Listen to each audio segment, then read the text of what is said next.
Well, Moses, the drop in temperature can only mean one thing, and that means playoff football is well underway. And the best part is, it's cold outside. I don't know if you think that's the best part, but I can say this. The stakes are even hotter for Holy Rosary, of course. Dominating performance last week in the quarterfinal. Now the Silver and Black hit to Grand Prairie for a berth in the Alberta Bowl on the line. As the sun sets during practice, the Raiders go through their final progressions. Their confidence is sky high after a 61-0 rout of Kate Andrews. A complete effort that has Coach Vince Oreo pleased. It helps the morale a bit on the team when all 48 kids can get on the field. Usually in provincial quarterfinal, you don't experience something like that. So as far as keeping everybody interested and coming to practice when it's cold out and your toes and your fingers are a little bit frozen, it's nice that kids can get in and get a little bit of benefit for their hard work and practice. The Raiders will face a familiar foe, the Sexsmith Sabres.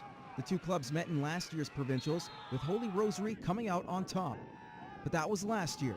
The Sabres are a much more veteran-laden group, looking for some payback, something the Raiders are aware of. I know this team is still going to come out hard against us, so we got to still stay focused. They're a very hard-hitting team. They like to pressure, but I feel like we can definitely get behind them and go on for a win. We expect them to be very aggressive, very hard-hitting, and play hard and not give up 1 inch. But we also know that they run a good offense, a good defense, so it's going to be a tough game. They only had a few seniors, but they came to play. They're aggressive. Their coaches put in some really good systems. Their coaches have a lot of football knowledge. They've played, they know what it takes to win, and they sort of instill that in their kids. So we expect a really tough game. If last week's quarterfinals taught us anything, it's that what they do on offense will be the key. The Raiders are a threat in the air, but especially on the ground. And on a cold Saturday afternoon, expect the Raiders to be flying.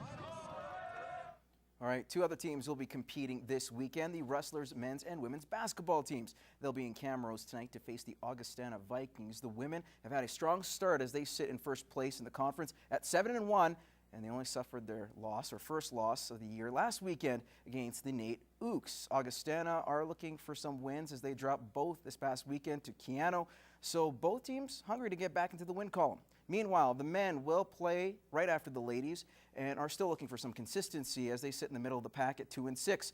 But they are ahead of Augustana in the standings, so this might be an opportunity to cash in some much-needed points. Both teams will be playing at Lakeland Gym tomorrow night, beginning at 6.